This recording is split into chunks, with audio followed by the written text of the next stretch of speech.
दीपावली जो त्योहार है इसको हम कहते हैं फेस्टिवल सीजन। शुरुआत होती है नवरात्रि से, शुरुआत होती है, 9 दिन हम माँ की शक्ति की उपासना करते हैं, फिर 10वें दिन दशहरा मनाया जाता है, फिर कुछ थोड़े से इंतजार के बाद फिर त्यौहार शुरू होते हैं। तो पहला शुरुआत जो त्यौहार की होती है, इस जो 5 दिन का त्यौहार होता है, इनमें शुरुआत शुरू होती है धनतेरस से। धनतेरस जो होती है, धनतेरस को मनाया जाता है जो दिवाली से 2 दिन पहले शुरू होता है धनतेरस।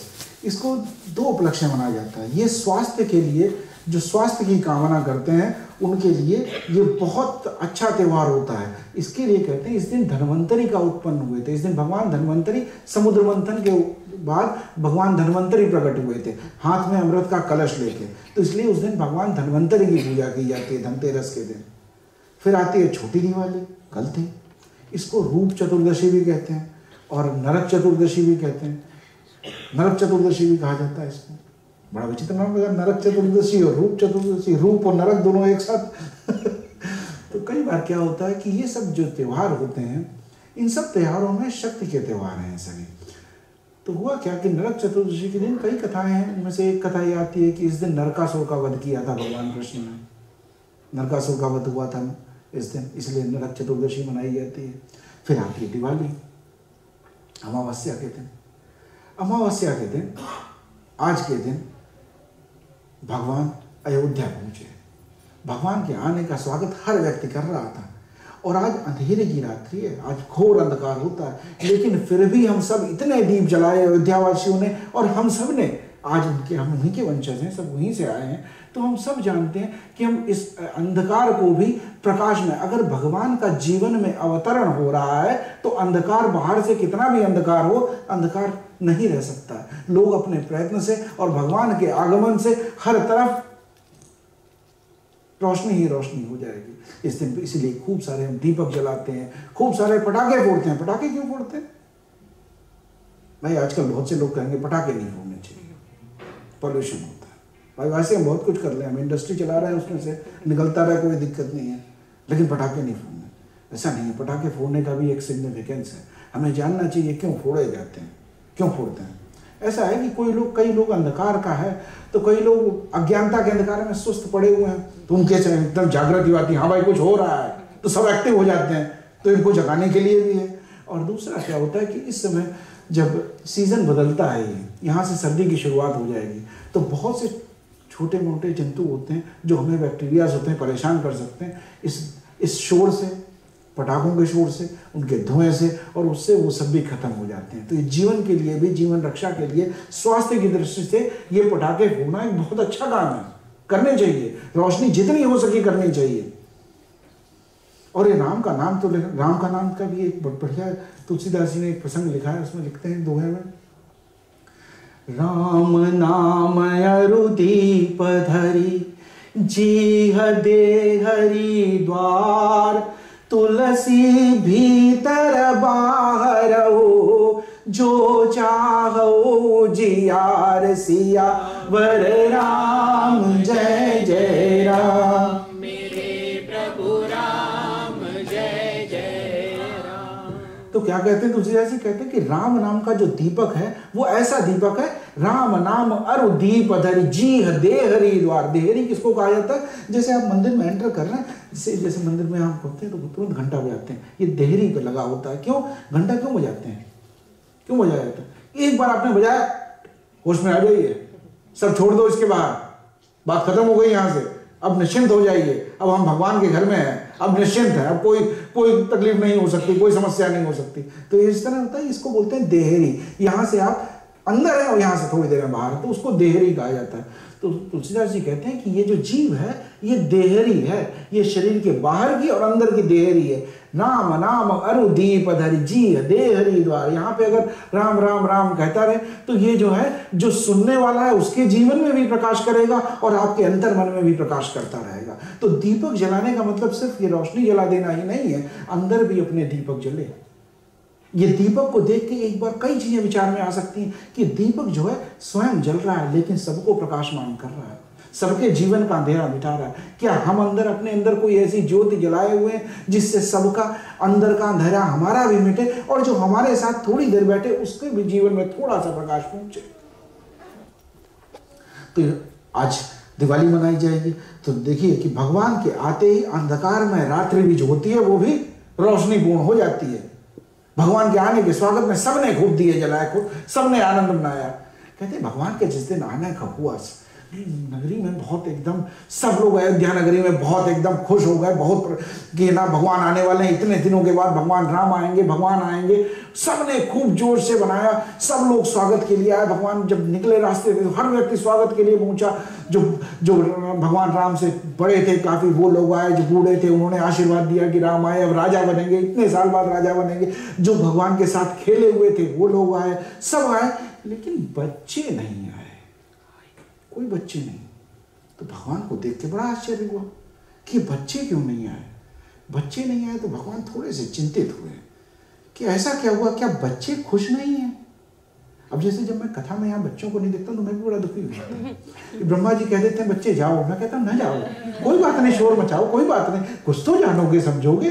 वो जानने के तो बच्चे नहीं होते तो मजा नहीं आती है। बच्चों में हम अपना जो जीवन छूट गया उसको देखते हैं। एक लव है, बच्चा एक दीपक की तरह है, उसमें हम सबको अपना थोड़ा सा यत्न प्रयत्न जो भी हम घी दे सके, जो उज्ज्वलता उसको दे सके दे। वो हमसे ज्यादा चलने वाला जीवन है, उसमें जितनी रोशनी हम दे सकें उसको उसका ना होना बड़ी मुश्किल वाली बात है। तो भगवान राम ने जब देखा कि बच्चे नहीं है तो बहुत दुखी हुए। तो उन्होंने भरत जी से पूछा क्या बच्चे खुश नहीं है राज्य में, बच्चे क्यों नहीं है, मुझे कोई बच्चा नहीं दिखाई दिया। तो भरत जी बहुत दुखी हो गए। भरत जी ने कहा भगवान आप जब से गए यहाँ सबने ब्रह्मचर्य का पालन किया और कोई बच्चे हुए ही नहीं अयोध्या में। तब से अयोध्या में कोई बच्चा नहीं है, कोई बच्चा ही नहीं है जो आए आपके स्वागत में। देखिए त्याग कैसा है, इसको कहते हैं त्याग। हर व्यक्ति भगवान की पलकें बिछाए बैठा है भगवान के इंतजार में, भगवान के आने में। सबका अपना अपना इंतजार है, सबका अपना अपना इंतजार है। सब आए रामपुरी में, बहुत लोगों ने खुशियां मनाई। फिर अगले दिन क्या होता है, अगले दिन एक और कल जो है, कल भारत में जो वेस्टर्न एरिया जो है, भारत का पश्चिमी भाग जो है, गुजरात में, महाराष्ट्र में, कल नया वर्ष मनाया जाता है। कल न्यू ईयर बोलते हैं वो लोग। दीपावली की शुभकामना के साथ शुभ दीपावली, उसके साथ ये भी कहते हैं हैप्पी न्यू ईयर, है ना, नव वर्ष मंगलमय हो, ये भी कहा जाता है। तो नया वर्ष भी शुरू होता है वहाँ पे, और इसको कहते हैं गोवर्धन कहा जाता है। इस दिन कई जगह भारत में अन्नकूट की पूजा होती है। अन्नकूट किसे कहा जाता है, इस दिन गोवर्धन की पूजा होती है। गोवर्धन, दो कथाएं इसमें आती हैं। एक, भगवान कृष्ण ने इस दिन गोवर्धन पर्वत को उठाया था तो उसकी याद में मनाया जाता है, और इस दिन अन्नकूट कहा जाता है। अन्नकूट है ना, जब हम छोटे थे हमें तो बहुत इंतजार रहता था कि आज अन्नकूट बनेगा।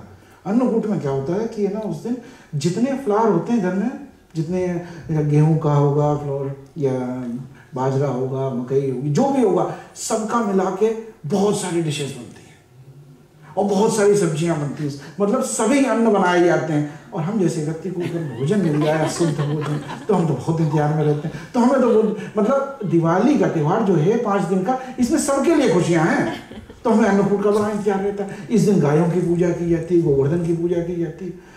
हम यहाँ जैसे रहते हैं तो अब गाय तो मिलनी मुश्किल रहती है, हम क्या करते हैं, एक जगह हमने देख रखी है वहाँ गाय है तो वहाँ जाके पूजा कर लेते हैं। गोवर्धन की पूजा की थी, गोबर की पूजा की जाती है इस दिन। तो उस दिन गोबर लेके आते हैं तो हमारा जो जिसके यहाँ से हम लेके आते हैं वो अक्सर पूछता है मतलब अब करोगे क्या, इसका कितना चाहिए, वो सोचता है हम फर्टिलाइजर बनाए, नहीं हमें बस इतना ही चाहिए, बस इतने से हमारा काम हो जाएगा, है ना। तो गोवर्धन की पूजा होती है। इसके अगले दिन दूज होती है, उस दिन भाई दूज कही जाती है। भाई दूज कही जाती है उस दिन भाई और भाई को बहनें मिठाई खिलाती हैं। जैसे रक्षाबंधन होता है इसी तरह से भाई को तिलक करती हैं और भाई को मिठाई खिलाई जाती है। तो इसलिए फिर और भी बढ़िया दिन है, ठीक है। तो ये तो बहुत बढ़िया त्यौहार का रूप हो जाता है, खूब अच्छा अच्छा खाने को मिलता है, खूब आनंद है। और भाई दूज के दिन कहा जाता है कि यमुना और यमुना नदी और यमराज दोनों भाई बहन हैं, दोनों भाई बहन हैं। तो उन्होंने कहा क्या था, एक बार यमराज जी जो थे वो यमुना से मिलने आए। अब यमराज के आने पे कुछ ही लोग खुश हो सकते हैं, यमराज के आने पे कुछ ही लोग खुश हो सकते हैं। मैं देख रहा हूँ बहुत लोग सीरियस हो गए, नहीं भाई अभी नहीं आ रहा है, आराम से रहिए, शांत रहें, आराम से आनंद में रहें। तो यमराज जो आए तो उन्होंने भाई उनका बहन के घर आया तो बहन ने उनका खूब स्वागत किया, बहुत सत्कार किया। दिवाली के बाद आए थे, बहुत आनंद हुआ, दोनों ने बहुत दिनों बाद मिले थे, दोनों ने बड़ा अच्छा से बातचीत की हुआ। उस दिन तो पड़ोसी को शायद यमुना के पता लग गया, तो वो भी ऐसे ही दुखी हो गया जैसे थोड़ी देर पहले आप हो गए थे। तो यमुना ने कहा कि भैया तुम्हारे आने से लोग डर जाते हैं, तो ऐसा कुछ करो कि नहीं डरे। तो बोला ऐसा तो नहीं किया जा सकता कि नहीं डरे, बिल्कुल ठीक है, आदमी को अपने कर्म ठीक करने पड़ेंगे उसके लिए। बाकी मैं थोड़ा सा तो कह सकता हूँ। बोले क्या कह सकते हैं? बोले ये कह सकता हूँ कि आज के दिन, वो भाई दूज का दिन था, दिवाली के 2 दिन बाद का, तो बोले आज के दिन जो भी बहन और भाई यमुना में आके स्नान करेंगे वो दोनों कभी भी अकाल मृत्यु को नहीं प्राप्त होंगे। तो ये वरदान दिया गया उस दिन यमुना जी को कि आज के दिन यमुना में जो भी भाई बहन आके स्नान करेंगे, तो आज 2 दिन बाद जब भाई दूज होगी तो भारत में कई जगह भाई बहन जाते हैं और यमुना में डुबकी लगा के आते हैं, कहते हैं अब यमराज के आने का डर खत्म हो जाएगा, अकाल मृत्यु नहीं होगी। तो बड़ा बढ़िया त्यौहार है। और मिठाइयाँ भी बहुत बनती हैं, बहुत तरह तरह की मिठाई बनती हैं। मिठाई क्या बनती है? कोई बताएगा मिठाई का नाम जो पसंद हो? काजू कतली बनती है, बहुत बढ़िया बहुत बढ़िया। और मिल्क केक बनती है, और जलेबी बनती है, लड्डू बनते हैं, रसगुल्ला बनता है, गुलाब जामुन। अरे वाह, मुंह में सब पानी आ गया बस। लेकिन ये मिठाइयाँ जो हैं ये इस त्योहार में मनाई जाती है, जो बनाए जाते हैं हम, इन मिठाइयों में सब में एक बहुत बड़ा संदेश छुपा हुआ है। वैसे संदेश भी बाय द वे एक मिठाई होती है, संदेश भी एक मिठाई होती है। तो इन मिठाइयों में जो संदेश है उस संदेश की बात करें, रसगुल्ला अगर है, रसगुल्ला है खाने में बड़ा स्वादी है, देखने में भी अच्छा लगता है। लेकिन आप देखें रसगुल्ले को, कई लोग रसगुल्ला खाते हैं तो देख के दया आ जाती है, रसगुल्ले पे तरस खाएं या इन पे तरस खाएं। दुकाला रसगुल्ला दबा दिया, फिर खा गए, फिर खा लिए। अब देखिए इससे क्या समझ में, जीवन कितना भी कष्ट है, जैसे ही उसको फिर छोड़ा गया उसने फिर अपना आकार ले लिया। जीवन से हमें रसगुल्ले से ये सीखने की जरूरत है। मिठाइयाँ खाएं नहीं, मिठाइयों से संदेश भी ले लें। इस बार जब देखें रसगुल्ले को तो सोचें कि ये अपना जो आकार है, जो इसका शेप है, जैसा इसके होना चाहिए, ये बाहरी लोग इस पर कुछ भी आक्रमण कर दें, कुछ भी कर दें, लेकिन ये फिर से आनंद में आ जाता है। आपने रसगुल्ले को दबा के एकदम ऐसे कर दिया, फिर छोड़ा, फिर से हैप्पी हो गया वो, है ना। तो देखिए उसको कि कैसे इससे ये सीख सकते हैं। रसगुल्ला है, ठीक है। फिर गुलाब जामुन भी बनते हैं, भाई देखने में बड़ा काला सा लगेगा, ऐसा दिखा, लेकिन खाया तो अब गया अंदर, मतलब रखते नीचे चला गया तब तो भाई गुलाब जामुन हुआ। अगर अटक जाए बीच में लगे कि कड़क है, लोग कहते हैं अंदर चाशनी गई नहीं, सॉफ्ट नहीं हुआ है। क्या समझने को मिलता है कि सॉफ्ट होना आपकी एक खासियत है। ये अपने जीवन को सरल बनाइए, सॉफ्ट बनाइए, अंदर से नरम होइए कि जब कोई व्यक्ति आपसे कहे, जब आप मुंह में जिसे कहा मुंह में रखा गया और पिघल गया, जैसे आप कहीं गए तो किसी के ऊपर एक ऐसे ना हो जाए कि एक भार से हो जाए। जब आप जाएं, जिसमें जाएं मिल जाएं उसके साथ में, एकदम हृदय से सॉफ्ट हो जाएं। अब कहा जलेबी, भोजी ने यहाँ कहा जलेबी बनती है, जलेबी भी है। अब देखने में लगती है बड़ी टेढ़ी मेढ़ी जैसी हो, कोई इधर तिरछा निकल गया, कोई टेढ़ा निकल गया, कोई शेप में नहीं। भले आपका शेप ना अच्छा हो, बॉडी शेप ना अच्छा हो, लेकिन डरे नहीं, अपने अंदर मिठास बना के रखें, रस भरे रहें, रस हो आपके पास, मिठास हो लोगों को देने के लिए। काजू कतली बताइए आपने, काजू कतली बताइए आपने। काजू कतली मतलब अपनी गरिमा बनाए रखें कि इतने सस्ते ना हो जाए घर को उठा ले जाए, ठीक है, अपनी बनाए रखें अपना। तो ये हुई मिठाइयों की बात। अब चलो मिठाइयों की बात बहुत हो गई, यहीं पर खत्म करते हैं वरना लोग, हाँ ठीक है। तो अब कथा को आगे ले चलते हैं, यहाँ से कथा में रस ढूंढते हैं। मिठाइयों का रस ले लिया, अब कथा के रस पे वापस आते हैं। तो कहाँ थे पिछली बार हम कथा में? कथा चल रही थी कि तुलसीदास जी जब रामायण लिख रहे हैं तो रामायण लिखने के साथ उन्होंने बताया कि इस कथा के क्या फायदे हैं, इस कथा को सुनने से क्या होगा, इस कथा को सुनने से क्या जीवन में हो सकता है, ये सब उन्होंने बताया तुलसीदास जी ने। अब आते हैं क्या बताते हैं। आज वैसे आपने सुंदरकांड का जब पाठ हो रहा था, किसी ने नोटिस किया, आज एक बात बड़ी बढ़िया हुई। आज दिवाली के दिन रावण को भी हनुमान जी के दर्शन हो गए, हाँ, बेचारा बहुत परेशान था, उसके जीवन में भी रोशनी लेने, हनुमान जी उसके जीवन में रोशनी देने पहुंच गए, रावण का भी कल्याण करने। आज हमने जब सुंदरकांड का पाठ कर रहे थे तो देखा कि दरबार में पहुंच चुके हैं, तो रावण के कल्याण की व्यवस्था शुरू हो गई आज से। तो रावण के आज दिवाली के दिन उसका भी कल्याण की शुरुआत हो गई हमारी कथा में, जहां हमारी कथा चल रही है वहां पे। तो आगे कथा को बढ़ाते हैं यहां से। कुपथ कुतर्क कुचाली कली कपट दंभ पाखंड दहन राम गुण ग्राम जिमि ईंधन अनल प्रचंड सियावर राम। जय जय राम मेरे प्रभु राम जय जय राम।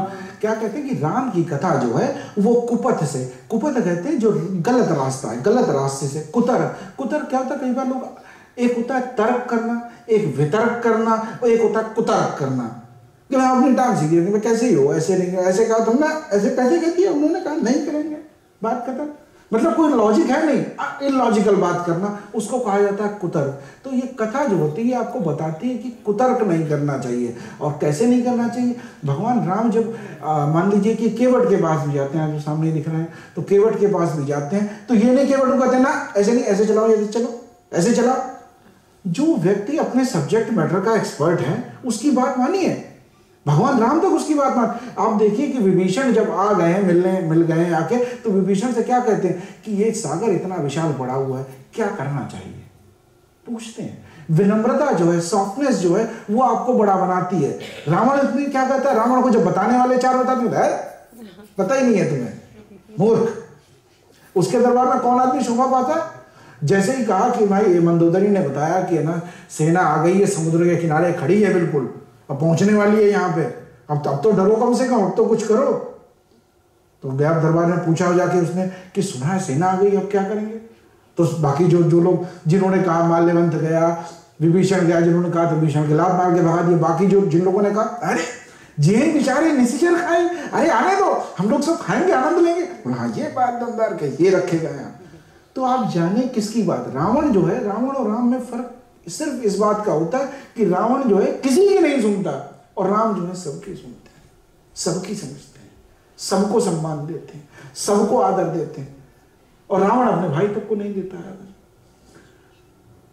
ये फर्क पता होना चाहिए। तो क्या कहते हैं कि ये कथा जो है कुपथ से, गलत रास्ते से, कुतर्क करने से, कुचाल चाल चलन सही नहीं उससे, और कलयुग के, और कपट करने की इच्छा, दंभ, अभिमान से और पाखंड से, इन सब से मुक्ति देने वाली है। तो इससे ज्यादा हमारे दुश्मन जो सबसे बड़े हैं वो सब यही है कि गलत रास्ते पे चल रहे हो, कुतर्क कर रहे हो, किसी बात पे कुचाली हो, कलयुग जो है, इन सब से मुक्त करने के लिए कथा कैसी है? कहते हैं दहन राम गुण ग्राम जिमि। ये जो राम के गुणों का जो ग्राम है, ये जो रामचरितमानस है, जो राम की कथा, ये कैसी है? जैसे जंगल में एक दिया सलाई बांध के लगा दिया, पूरा जंगल जल गया, साफ हो गया। बोले ऐसे इन सब चीजों को जला के खत्म कर देंगे। जिमि ईंधन अनल प्रचंड, जैसे है ना ईंधन, बहुत सारा लकड़ी कचरा इकट्ठा हो, खत्म कर, सब जल गया। बोले ये कथा ऐसी है कि इसका ज्ञान का प्रकाश जो इसको सुनेगा उसके सब जीवन से ये सब चीजें ऐसे चली जाएंगी जैसे ईंधन तुरंत उड़ जाता है आग के प्रकट होते ही। रामचरित राकेश कर सरिस सुखद सब काऊ, सज्जन कुमुद चकोर चित हित विशेषी बड़ लाऊ, सियावर राम प्रभु राम जय जय राम। राम का चरित्र जो है, जो राम की कथा है वो कैसी है? राकेश कर, राकेश कहते हैं चंद्रमा को, पूर्णिमा के चंद्रमा सी है। पूर्णिमा का चंद्रमा अगर दिखा, आपने कितनी बार भी जीवन में देखा हो, हर महीने में एक बार आता है, लेकिन फिर भी एक बार देखें तो लोग देखते रहे, अरे वाह कितना सुंदर लग रहा है, बेटा जल्दी आओ देखो आप कितना सुंदर लग रहा है, दिखाते हैं उससे कितना सुंदर लगा। बोले राम की कथा ऐसी है जैसे पूर्णिमा का चांद निकला हो, पूरी जो सूर्य से निकला हो, रात में अंधेरे में चमक रहा हो, कितना सुंदर लगता है। बोले राम की कथा ऐसी है, सरिस सुखद सब काऊ, सबको सुंदर लगने वाली, सबको आनंद देने वाली, सबका कल्याण करने वाली है ये कथा। सज्जन कुमुद चकोर चित हित विशेष बड़ लाओ। और जो सज्जन व्यक्ति हैं, जो अच्छे लोग हैं, उनके लिए कथा कैसी लगती है? वो ऐसे देखते रहते हैं जैसे कथा और हम सुनने लगे। चातक होता है, वो ऐसे देखता रहता है जैसे हम लोग तो थोड़ी बहुत देखे, भाई सोना भी तो है, सुबह ऑफिस जाना है, तो कितनी देर चंद्रमा देखेंगे, थोड़ी देर देखे अपने घर में सारे सो गए थे। लेकिन चकोर कैसे होता है? वो रात भर ऐसे देख सकता है, चकोर चांद को देखता बैठा रहता है। तो बोले सज्जन लोग अपने शरीर को छोड़ के बिल्कुल उसको देखते ही रह जाते हैं। बोले ऐसी राम कथा है। कीनी प्रश्न जही भांति भवानी, जही विधि शंकर का बखानी, सो सब हेतु कहब मैं गाई, कथा प्रबंध विचित्र बनाई। शुरुआत हो रही है। अब तुलसीदास जी अब जो है अब लिखने की शुरुआत में आ गए। क्या कह रहे हैं? कीनी प्रश्न जई भांति भवानी, जैसे भवानी ने, पार्वती जी ने जब शंकर जी से प्रश्न किया पार्वती जी ने, तो क्या कहा? सबसे पहले क्या मांगा वरदान? बोले ऐसा है, मुझे राम की कथा सुननी है, मैं राम की कथा सुनना चाहती। तो क्या क्या? कीन प्रश्न जई भांति भवानी, भवानी ने, पार्वती जी ने जब जैसे उनसे प्रश्न किया, और जही विधि शंकर कहा बखानी, और जिस तरह से भगवान शंकर ने उनको फोड़ फोड़ के बताई, पूरा खोल के बताई, पूरी विस्तार में कथा बताई, वो सब कथा अब मैं तुमसे बताऊंगा। कैसे बताऊंगा? सो सब हेतु कहब मैं गाई, और मैं गाऊंगा, इसको गा के सुनाऊंगा और सबको बताऊंगा वो जो कथा भगवान शंकर ने पार्वती मैया को सुनाई। कथा प्रबंध विचित्र बनाई, जो इसका कथा का प्रबंधन है, जैसी बताई यही कथा, वो सब मैं अब विस्तार पूर्वक सब लोक कल्याण के लिए मैं कहने वाला हूं। भगवान की कथा को मैं यहां से विस्तार दूंगा, ऐसी कामना से करते हैं। देखिए कितनी विचित्र बात है।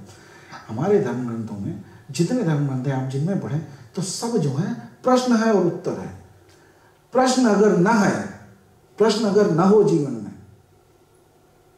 तो कुछ उसका उत्तर नहीं हो सकता। और जब उत्तर नहीं, तो हमें प्रश्न करने की अब वो इच्छा शक्ति अंदर होनी चाहिए कि जब तक प्रश्न नहीं आएगा। लेकिन प्रश्न को अंदर रखे बैठे रहना, ये बहुत बड़ी खतरनाक बात है। जैसे जब सती जी ने जब प्रश्न को अपने अंदर रख लिया, तो बहुत कष्ट से गई, और जब पार्वती के रूप में फिर से जन्मी, तो उन्होंने सबसे पहले कहा कि मेरा जो प्रश्न है उसका समाधान सबसे पहले हो। जो प्रश्न मेरे अंदर रह गया, उस प्रश्न का समाधान हो। मैं राम की कथा को जानना चाहती हूँ, मैं राम को समझना चाहती हूँ, मैं राम का जीवन देखना चाहती हूँ। कैसा उनका जीवन दर्शन है, कैसा उनका व्यवहार है, कैसे वो राजा हैं, कैसे वो भाई हैं, कैसे वो पिता हैं, कैसे वो पुत्र हैं, वो मैं जानना चाहती हूँ। तो प्रश्न न रखें। तो हर हमारे ग्रंथ की शुरुआत प्रश्न से होती है। एक बार कुछ हमारे कंटूर में ऑफिस में किसी बंदे हमसे बात कर रहा था, पूछा उन्होंने कि ऐसा क्यों करते हैं, कुछ मुझे प्रसंग याद नहीं आ रहा, कुछ कहा, तो उन्होंने बताया कि ऐसा साइंस, इसके पीछे ये साइंस है, कुछ बताया उनको किस तरह की साइंस है, इसलिए किया। तो बोला ये रिलीजन है साइंस, रिलीजन में इतनी साइंस है? मैंने कहा हाँ फर्क है, इनका फर्क है। हमारे यहाँ कोपरनिकस को बांध के जला नहीं दिया जाता है। हमारे यहाँ बहुत पहले लोगों ने कह दिया नहीं, पृथ्वी कोई सेंटर में नहीं है, पृथ्वी घूमती है। हम जो है बहुत छोटे पार्ट हैं इसके। सन जो है, सन के लिए मतलब सूर्य के लिए ये कहा गया कि एक शब्द रिजर्व कर दिया गया, मित्र शब्द है, मित्र शब्द ही सूर्य के लिए रिजर्व कर दिया गया कि मित्र है सूर्य से बड़ा कोई मित्र नहीं है हमारा। और आज हम समझते हैं इस बात को। तो हम तो साइंस के, तो प्रश्न करना, प्रश्न का उत्तर ढूंढना, ये बहुत बड़ा एक भक्त का लक्षण है मेरे हिसाब से। भक्त वो नहीं है जो बस मान ले ना, जो विश्वास न करे, विश्वास करने के लिए प्रश्न करे, जानना चाहे, समझना चाहे। ईश्वर को माना नहीं जा सकता, समझा जा सकता है, जाना जा सकता है, और तब तक जानने की कोशिश करें जब तक मानने लायक हो न जाए। प्रश्न करें। तो क्या कहा कि कैसे बताऊंगा? जैसे प्रश्न पार्वती जी ने किया और उन्होंने उत्तर दिया, ऐसे मैं बताऊंगा। जेहि यह कथा सुनी नहीं होई, जनिया चरजु करे सुनी सोई, कथा अलौकिक सुनहि जे ज्ञानी, नहीं आचरजु करई अस जानी। अब क्या बताते हैं?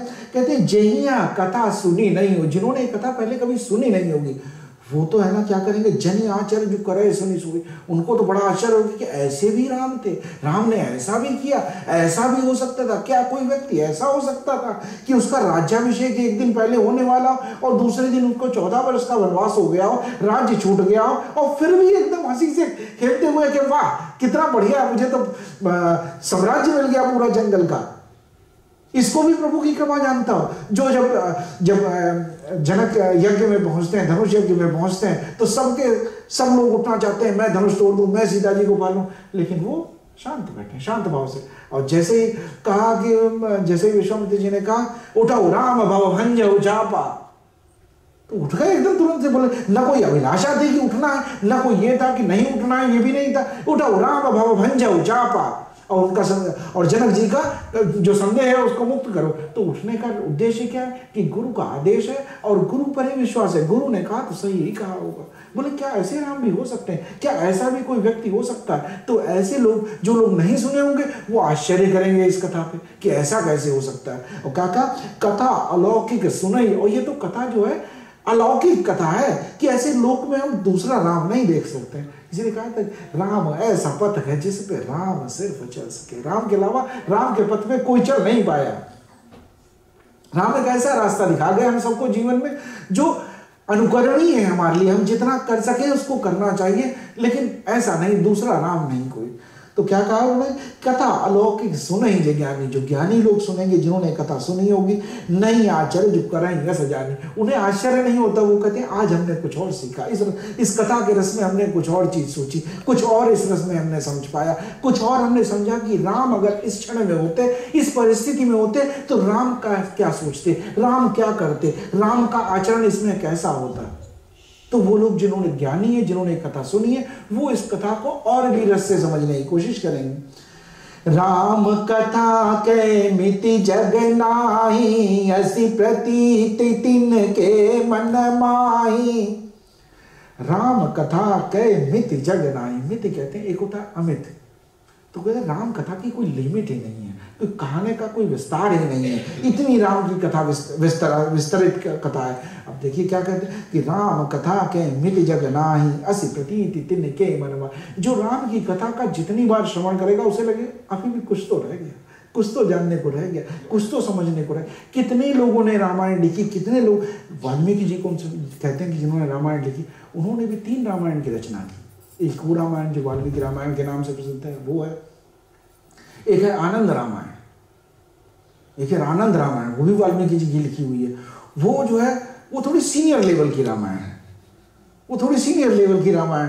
एक और लिखी उन्होंने, एक लिखी अद्भुत रामायण, तीसरी, उसमें सीता जी के ऊपर बहुत विस्तार से लिखा गया, अद्भुत। तो रामायण 3 रामायण तो वाल्मीकि जी ने लिखी, तुलसीदास जी ने रामचरितमानस लिखी, उत्तर भारत में और भी कई जगह लिखी, रामचंद्रिका लिखी गई, बंगाल में एक लिखी गई है, उसका नाम आता है रघुवंशमणि लिखी गई। एक कंबन की रामायण साउथ भारत में लिखी जाती, दक्षिण भारत में लिखी जाती कंबन की रामायण। ऐसे बहुत लोगों ने रामायण की कथा लिखी और सब में आप देखेंगे कि थोड़ा थोड़ा कुछ ना कुछ अंतर बना रहता है। ये अंतर ऐसा नहीं है कि अंतर आप ये सोचें कि अंतर क्यों हो गया। अंतर क्या है, राम सबके अपने हैं। राम को व्यक्ति अपने से अलग नहीं देख पाता। हर व्यक्ति जो क्या कहा कि जाके हृदय भावना जैसी प्रभु मूरत तिन देखिए तैसी। हम वही ईश्वर देख सकते हैं जो हमारे अंदर बैठा हो। इसीलिए अंतःकरण की शुद्धि का भाव हमेशा बहुत इंपॉर्टेंट कहा गया, वो सबसे ज्यादा इंपॉर्टेंट कहा गया कि अपने अंदर की शुद्धि बनाए रखें। जब राम नाम का सुमिरन करें तो बाहर भी उजाला होगा और अंदर भी उजाला बना रहेगा और वैसा ही आपके ईश्वर प्रकट होगा। तो सबने राम की कथा जो है वो अनंत है। हरि अनंत हरि कथा अनंता, है ना, कहाँ ही सुनाई बहुविधि सब संता। सब लोग अपने हिसाब से कहते हैं, कोई गलत या कोई सही है इस उसमें उधेड़ बुन में हमें पढ़ने की जरूरत नहीं है। हमें राम की कथा का विस्तार लें, आनंद लें, इसको समझने की कोशिश करें कि क्या भाव है, वो समझना बहुत जरूरी है। तो क्या कहते हैं, राम कथा के मिति जग नाही, अस प्रतीत तिन के मन। जो एक कथा समझने लगेंगे, जानने लगेंगे, उनके मन का ये द्वेष खत्म हो जाएगा कि नहीं ऐसा भी हो सकता है, राम ऐसा भी, राम का आचरण हो सकता है। नाना भांति राम अवतारा, रामायण शतकोटि अपारा। कितनी बढ़िया बात कही, क्योंकि नाना भांति राम अवतारा। राम का तो जन्म है अभी भी किसी, अब आप आज की डेट में जैसे क्या होता है कि कई बार मैं कहता हूँ कि जैसे विज्ञान की एक सीमा होती है। जैसे हम अगर देखें कि एक ये पेंटिंग बनी हुई है तो ये 2D डायमेंशन है, 2 डायमेंशन है, एक लंबाई है, इसकी चौड़ाई है। मैं यहाँ बैठा हुआ हूँ तो लंबाई है मेरी, चौड़ाई है, मोटाई है, पता लगता है 3D स्ट्रक्चर बैठा हुआ है पूरा, ठीक है। अब इसमें एक चौथी डायमेंशन ढूंढनी जाए, चौथी डायमेंशन टाइम हो सकती है कि जिन्होंने मेरे को बचपन में देखा और आप देखें कहते हैं ये तो आशुतोष वो नहीं है, तब तो बड़े बड़े बड़े बाल थे इसके, ये आशुतोष नहीं है, लेकिन मैं तो वही हूँ। और जो मुझे 50 साल तो ज्यादा हो जाएगी, क्या 10-20 साल बाद देखें, 10-20 साल बाद देखो वही बचपन जाग गया। मैं तो सोच रहा था कि पहले तो 50 साल, अब तो 50 साल मुश्किल, लेकिन जब भी जितनी, तो हम टाइम रेफरेंस में भी हमें जो देखेगा वो अलग अलग देखेगा। ऐसे बहुत से रेफरेंसेस हो सकते हैं, स्पेस का एक वर्ष हो सकता है। तो अभी भी इसीलिए कहा जाता है कि ना, जैसे राम की कथा कि नाना भांति राम अवतारा। जैसे जो काकभूषुंडी जी का जो एग्जाम्पल जो उत्तराखंड में आता है कि काकभूषुंडी जी उड़ते जा रहे थे राम से मिलने, बचपन राम का देख रहे थे, उन्होंने उठा के मुंह में डाल लिया। तो उन्होंने अंदर देखा कि असंख्य अयोध्या नगरी है, करोड़ों अयोध्या नगरी है, हर जगह राम का जन्म हो रहा है, कहीं कुछ उत्सव हो रहा है, हर जगह करोड़ों सूर्य हैं, सब कुछ दिख रहा है। तो हम जो है, हम लगता है हम बहुत बड़े हैं, ये सृष्टि हमसे चल रही, हम इसका इतना हिस्सा भी नहीं है। मतलब हम वो गिनती भी नहीं जानते हैं कि हम 1 बिलियंथ बात का है, 1 ट्रिलियंथ पार्ट है, कितना है, हम बहुत छोटे हैं इस संसार में। तो कहते हैं ऐसे रामायण बहुत बार हुई, बहुत बार भगवान ने जन्म लिया, बहुत तरह की लीलाएं की, और जब जहां जैसी लीला की, वैसा लोगों ने तब कहा राम के लिए। हर व्यक्ति ने अपनी समझ से कहा। मैं आज अब जो अगर मैं कुछ कहना चाहूं, मैं राम के विषय में अगर आपसे कह रहा हूं, तो मैं उतना ही कह सकता हूं जितना मेरा विस्तार है, जितना मैं समझ रहा हूं। मैं उससे ज्यादा तो नहीं कह सकूंगा, नहीं कह पाऊंगा, मेरी एक लिमिट है, उतना कह पाऊंगा, इसके अलावा तो नहीं बता पाऊंगा। ऐसे जिसने जब कहा, उसकी समय की मर्यादा थी, उसकी टाइम की थी, किस टाइम में पैदा हुआ, कैसा स्पेस था उसके अराउंड, और कैसा उसकी मति थी। इन सब चीजों को देखते हुए लोगों ने कथा लिखी। तो इस कथा में कई तरह से लोगों ने लिखा, तो इसलिए कहा कि नाना भांति राम अवतारा, रामायण शतकोटि अपारा। ऐसे सहस्त्रों बार लिखी गई, करोड़ों बार लिखी गई रामायण की कथा, राम की कथा करोड़ों बार लोगों ने लिखी। कल्प भेद हरि चरित सुहाए, भांति अनेक मुनि सन गाए। कल्प भेद कहते हैं कि कल्प बदल गया, एक समय बदल गया, युग बदल गया। हर युग के बाद जब लिखी गई, तब हरिचरित जो थे, हरि के चरित्रों को देखने का नजरिया बदल गया। अब जैसे मान लीजिए कि आज हम किसी से वीडियो कॉल करते हैं, तो ठीक है, इट्स नॉर्मल। बट आप सोचिए कि कोई आदमी ऐसा हो कि वो 30 साल से अंदर कहीं जेल में रहा हो।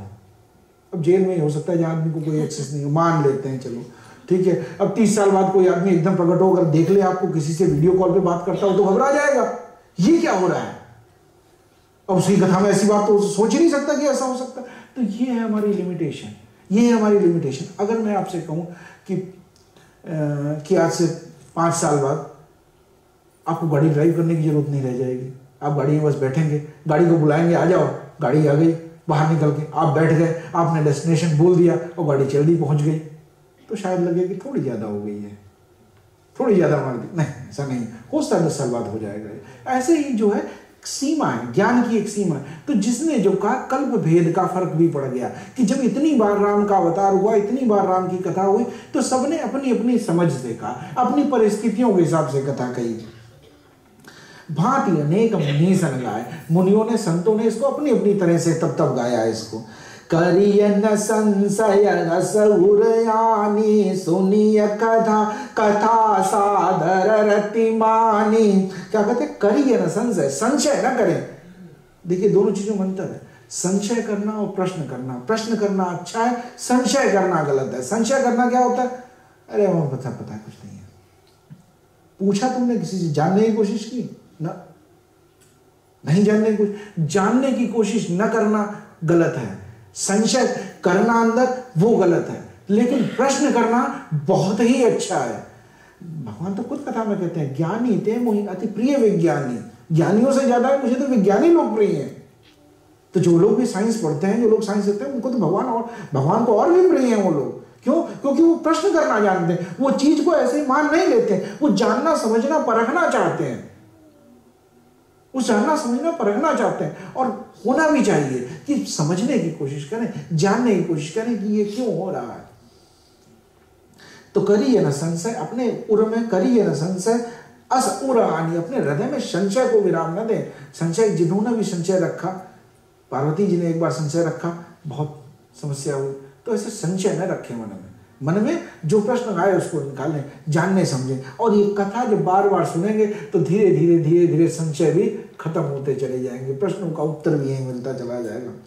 राम अनंत अनंत गुण अमित कथा विस्तार, सुनिया चरजुन मानियहि, जिनके विमल विचार सियावर राम जय जय राम।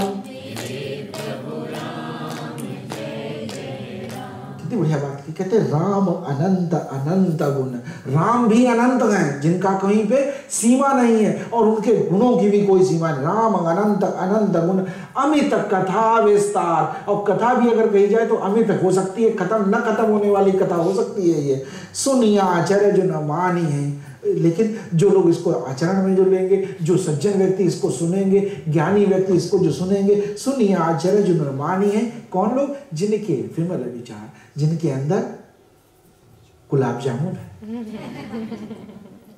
जिनके विमल विचार अंदर से सॉफ्ट हैं, जो लोग वो आचरण नहीं करेंगे। पत्थर के ऊपर पत्थर मारेंगे तो वापस होगा, लेकिन सॉफ्ट चीज को मारा तो वो उसको भी लेने की कोशिश करेगा। ठीक है, तो अंदर मन में गुलाब जामुन बनाए रखें, ठीक है, अंदर ऐसे सॉफ्ट बने रहे। तो राम अनंत अनंत गुण अमित कथा विस्तार, सुनिए आचर्य जो मानी है, जिनके विमल विचार, जिनके विचार विमल हैं, जिनके अंदर भावना अच्छी है, जिनके अंदर लोक कल्याण की भावना है, उन सबको ये कथा सुंदर लगेगी। वो सब जानते हैं कि कथा ये नहीं, कई बार हो सकता है आपका कथा इतनी ही कही उन्होंने, नहीं ऐसा। राम अनंत अनंत गुण कथा अमित विस्तार, इसको कोई शब्दों में नहीं मान सकता। अब जो तुलसीदास जी ऐसा कह रहे हैं, तुलसीदास जी सा ज्ञानी भक्त शिरोमणि ऐसा कह रहा है कि जब मेरे विस्तार में नहीं है तो मुझ जैसे की क्या होगी, मैं भी इनकी कथा पूरी नहीं कर सकता हूँ। समय का विस्तार पूरा हो जाता है, कई चीजें हो जाती है ना। तो राम, और राम को जैसे कहा जाए कि राम को, आज एक बहुत बढ़िया एक श्लोक याद आ गया, बताते हैं। रामाय रामभद्राय रामचंद्राय वेदसे, रघुनाथाय नाथाय सीतायापतये नमः। ये हम कहते हैं, राम जी की स्तुति में कहते हैं। कितना बढ़िया श्लोक है, इसमें सब राम के नाम ही हैं। और जिसने जैसे राम को देखा वैसे कहा। रामाय, दशरथ जी जो हैं वो राम को कहते हैं राम, रामाय। कौशल्या जी जो हैं वो कहती हैं रामभद्र, रामाय, ठीक है। और क्या कहती हैं? रामाय रामभद्राय। राम किसके? दशरथ जी के राम, और कौशल्या जी के रामभद्र। और जो कैकेयी माता है, कैकेयी भैया उन्हें क्या कहती है? रामचंद्र कहती है, हमेशा रामचंद्र कहती है। तो क्या रामाय रामभद्राय रामचंद्राय वेद से, वेद से कौन कहता है? वेद से विश्वामित्र जी, वशिष्ठ जी उनको वेद से कहते हैं। वेद मतलब वेद तुम ही वेद हो, साक्षात धर्म तुम ही हो, उनको वेद से कहते हैं।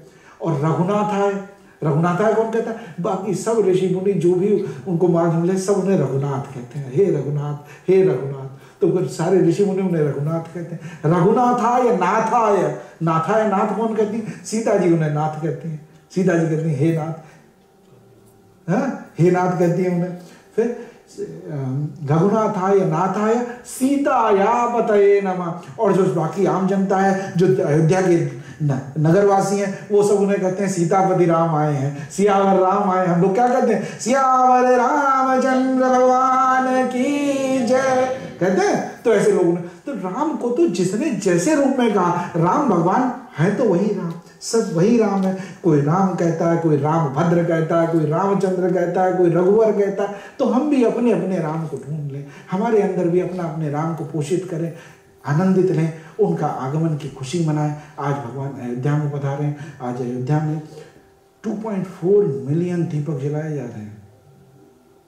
सोचिए कितना बड़ा उत्सव हो रहा है। और इस बार तो हम जल्दी ही फिर से दिवाली मना सकते हैं। इस बार 1 साल इंतजार नहीं करना पड़ेगा। जानते हैं सभी लोग 22 जनवरी को इस बार सही में अयोध्या में राम फिर से आने वाले हैं, तो इस बार इंतजार कम रहेगा भगवान के आने का। ऐसी ही खुशियां जीवन में बनी रहे, ऐसे ही आनंद सबके जीवन में बना रहे। इसी के साथ आज कथा को विराम करते हैं। सबके जीवन में आनंद बना रहे, सबके लिए दिवाली बहुत बहुत शुभ हो, सबके लिए आनंदमय हो। इसी प्रार्थना के साथ आज कथा को विराम करते हैं। आपने सभी ने इतने प्रेम से कथा को सुना, इतने आनंद से धैर्य से सुना, इसके लिए सभी का बहुत बहुत धन्यवाद। अंत में सभी के अंदर बैठे हुए उस परम पिता परमात्मा को प्रणाम करता हूँ। मेरा प्रणाम स्वीकार।